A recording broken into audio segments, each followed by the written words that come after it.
नमस्कार साथियों, स्वागत है आपका फिर से आपकी अपनी ऑनलाइन क्लास में। साथियों, आज अपन पढ़ेंगे पार्ट्स ऑफ स्पीच की जो प्रोनाउन वाला टॉपिक है उसकी exercise.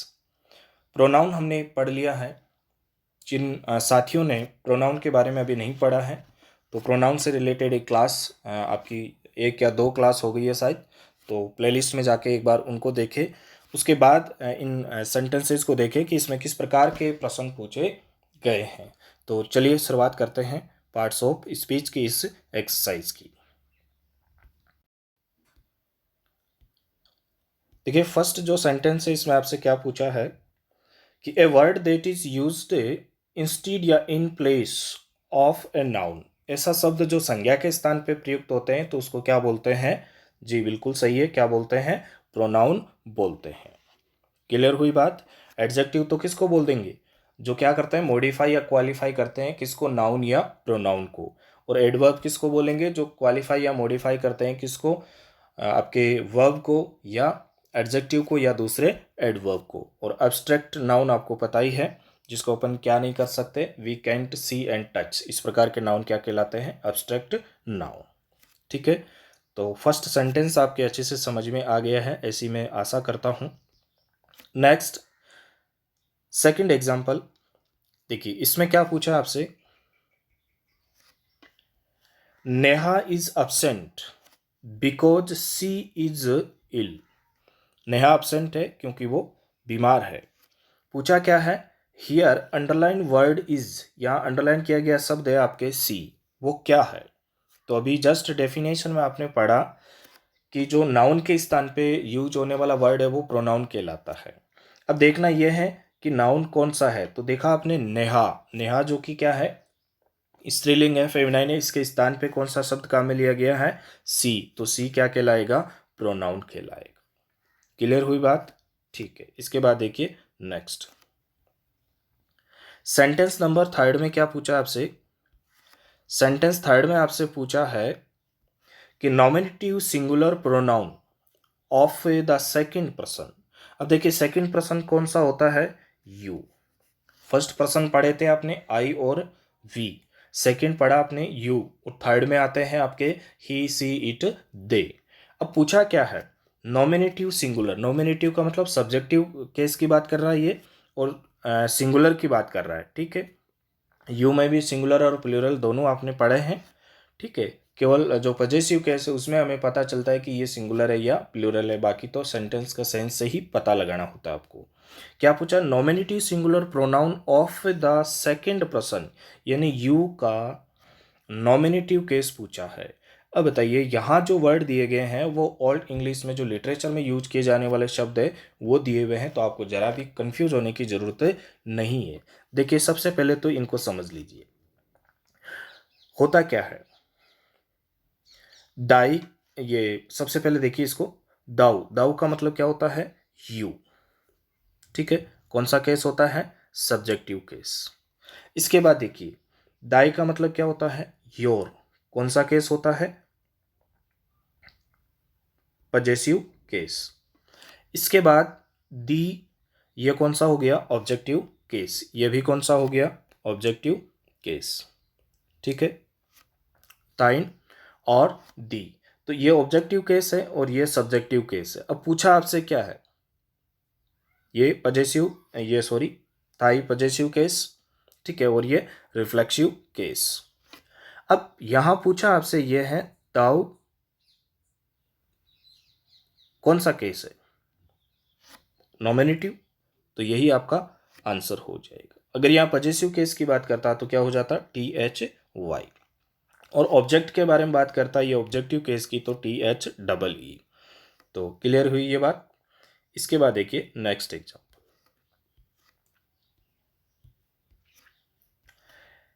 This is his car. This car is his. अच्छे एग्जाम्पल है, अच्छे से समझना है। क्या पूछा है? यही अंडरलाइन किया गया शब्द क्या है? तो देखिए, यहां आपको देखना यह है कि कार क्या है? नाउन है। कार क्या है? नाउन है। अब इससे पहले जो हिज यूज हुआ है वो है तो प्रोनाउन, लेकिन काम किसका कर रहा है? एडजेक्टिव का। तो हिज आपने पढ़ा किसके अंदर? हर्स है, हिज है, योर्स है, योर है, ये पढ़ा था पजेसिव केस में। तो पजेसिव केस में दो चीज़ें पढ़ी थी आपने, उसमें से ये कौन सा है, प्रोनाउन है या एडजेक्टिव? तो यहाँ पर ये नाउन से पहले है तो ये पजेसिव क्या हो जाएगा? एडजेक्टिव हो जाएगा। Next, this car is his. अब देखिए इसके बाद कोई नाउन नहीं है, इसका मतलब ये पजेसिव क्या हो जाएगा? प्रोनाउन। तो क्या लिखा है? The first his is a possessive adjective, बिल्कुल पजेसिव एडजेक्टिव है। And the second A possessive pronoun, क्या ये सेकंड पजेसिव प्रोनाउन है? जी बिल्कुल सही है। तो यही आपका क्या हो जाएगा? राइट आंसर हो जाएगा। इसके बाद देखिए नेक्स्ट क्या लिखा है नोट में कि the word his is used both as an adjective and a pronoun, दोनों रूप में इसका यूज हुआ है। पहचानेंगे कैसे आप? पहचानना आपको इस आधार पे है कि इनमें से अगर ये नाउन से पहले है तो क्या है? एडजेक्टिव है, और अदरवाइज ये क्या है? पजेसिव है। सेंटेंस नंबर 5 पे this is my book. Here my is a या एन, यानी यहां पर पूछा यह है दिस इज माई बुक लिखा हुआ है, इसमें माई क्या है? तो सेम वही पोजीशन है। बुक को पहचानो क्या है? ये नाउन, नाउन से पहले क्या होगा? एडजेक्टिव होगा। कौन सा होगा? पजेसिव एडजेक्टिव होगा। तो क्लियर हुई बात? ठीक है। क्या लिखा है note, possessive cases of most of the personal pronouns, उदाहरण के तौर पे my, our, thy, your, her, his, their are called possessive adjectives because they are used with nouns and do the work of adjective। ये किसका कार्य करते हैं? बिल्कुल एडजेक्टिव का कार्य करते हैं। नेक्स्ट एग्जांपल में possessive adjectives are called, possessive adjective को क्या कहा जाता है? तो प्रोनोमिनियल एडजेक्टिव कहा जाता है इसको। ये बात आपको ध्यान में रखना है। क्या कहा जाता है? पजेसिव एडजेक्टिव को प्रोनोमिनल एडजेक्टिव्स कहा जाता है। इसके बाद नेक्स्ट एग्जांपल, इसमें देखिए क्या पूछा आपसे, the pronounce of A the person has genders, यानी क्वेश्चन में ये पूछा है कि जो प्रोनाउंस होते हैं इसमें जेंडर की बात की गई है, कितने प्रकार के व्यक्तियों के जेंडर की बात हो रही है। तो प्रोनाउंस पर्सन वाले जो हैं वो आपके 3 प्रकार के जेंडर होते हैं। ठीक है। वैसे तो जेंडर की बात करें, नाउन में 4 प्रकार के जेंडर पढ़े थे आपने। मैस्कुलिन पढ़ा था, फेमिनाइन पढ़ा था, इसके बाद कॉमन पढ़ा था, और फिर न्यूटर पढ़ा था। लेकिन यहाँ पर्सन्स की बात करें तो 3 प्रकार के जेंडर की बात हो रही है। क्लियर हुई बात? न्यूटर इसमें शामिल नहीं होता है। नेक्स्ट जो एग्जाम्पल है, एग्जाम्पल नंबर 8, इसमें देखिए आपसे क्या पूछा है, which of the following gender is of the third person. अब पहले तो ये आपको पता लगाना है कि थर्ड जो पर्सन है, पूछा क्या है कि विच of the following gender is of the third person, third person में कौन सा जेंडर है। तो थर्ड पर्सन में आपने देखा कि मैस्कुलिन के लिए ही था तो ये भी शामिल है, फेमिनाइन के लिए सी था तो ये भी शामिल है, न्यूटर के लिए क्या था? इट। तो नॉन लिविंग के साथ में जो छोटे बच्चे वगैरह इस प्रकार के जेंडर को शो करने के लिए इट का यूज भी होता है। तो आप ये कहेंगे कुल मिलाकर के इसमें तीनों ही शामिल है, ऑल ऑफ द अबव। ठीक है। Third person has 3 genders, masculine, feminine और न्यूटर। इसके बाद देखिए नेक्स्ट सेंटेंस नंबर 9 में आपसे क्या पूछा है, which of the following is also noun as dummy noun और नाउन फ्रेजेस। किसको कहा जाता है? तो प्रोनाउंस को कहा जाता है। ठीक है। ऑब्लिगेटरी एलिमेंट आपसे पूछा है किसका? नाउन फ्रेज का। नाउन फ्रेज का क्या होता है? और प्रोनाउंस होते हैं। ऑब्लिगेटरी एलिमेंट नाउन फ्रेज के क्या होते हैं? प्रोनाउंस होते हैं। नेक्स्ट,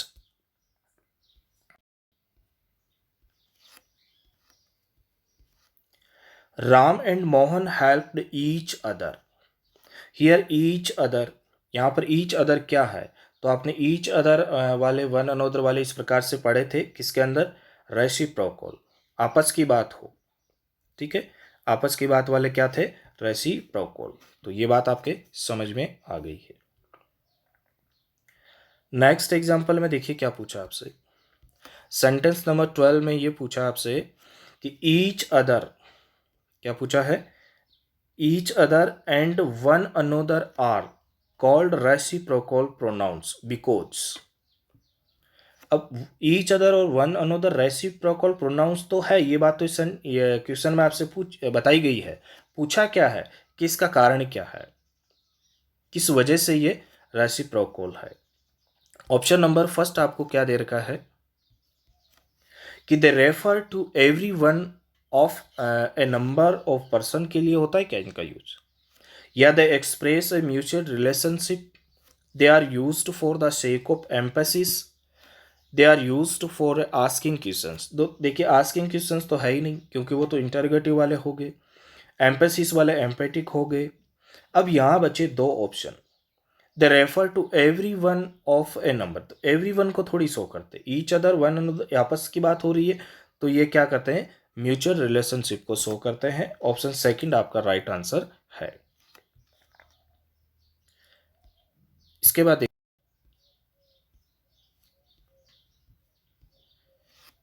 बाद नेक्स्ट सेंटेंस नंबर 13 में क्या पूछा है कि when the action done by the subject turns back upon the subject itself which kind of pronoun is used. ये सारी चीज़ें आपने डेफिनेशन की जो है वो प्रोनाउन की क्लास में पढ़ी है कि ऐसा क्या पूछा है कि when the action done by the subject, कोई सब्जेक्ट है वो कार्य कर रहा है और उसका जो इफेक्ट है वो उसके खुद पे ही पड़ जाता है वापस, तो इसको क्या कहा जाता है, रिफ्लेक्सिव प्रोनाउन कहा जाता है। और जब वो किसका कार्य करे, एम्पेसिस का कार्य करे, तो एम्पेटिक हो जाता है।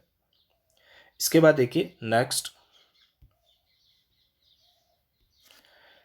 आई hurt myself, here underline pronoun क्या है, आई हर्ट माई सेल्फ, तो ये किस रूप में है, रिफ्लेक्सिव प्रोनाउन के रूप में है। नेक्स्ट है what kind of pronouns are used for the sake of emphasis, तो एम्पेसिस वाले कौन से हो गए आपके, एम्पेटिक प्रोनाउन हो गए। राजा हिमसेल्फ एडमिटेड हिज गिल्ट, तो हिमसेल्फ यहां पर क्या है, रिफ्लेक्सिव प्रोनाउन है। Next, this is my book, this book is mine, तो यहां देखिए क्या पूछा है, ये बात आप बहुत पहले अच्छे से पढ़ चुके हैं इन सारी चीजों को। This is my book noun से पहले है तो ये क्या हो गया, पजेसिव एडजेक्टिव हो गया, और माइन है वो क्या हो गया, पजेसिव प्रोनाउन हो गया, तो ये आपके option number third right answer हो जाएगा। इसके बाद नेक्स्ट पूछा है कि पजेसिव जो प्रोनाउंस होते हैं, possessive pronouns are used after verbs के बाद भी यूज होते हैं, या when the noun is not expressed, या फिर when the preceded by the preposition of, example के लिए ए बुक ऑफ माइन, ठीक है, या सभी के लिए, तो यहां पर क्या हो जाएगा, सभी के लिए। A friend of mine underline phrase is, यहां डबल जेनेटिव की बात हो रही है, a friend of mine. Possessive pronouns are sometimes known as the double genitive, possessive जो प्रोनाउन होता है उसको क्या कहा जाता है, डबल जेनेटिव भी कहा जाता है। तो आज की क्लास में बस इतना ही, ठीक है, आगे के एग्जाम्पल अपन अगली क्लास में पढ़ेंगे। Okay, thanks.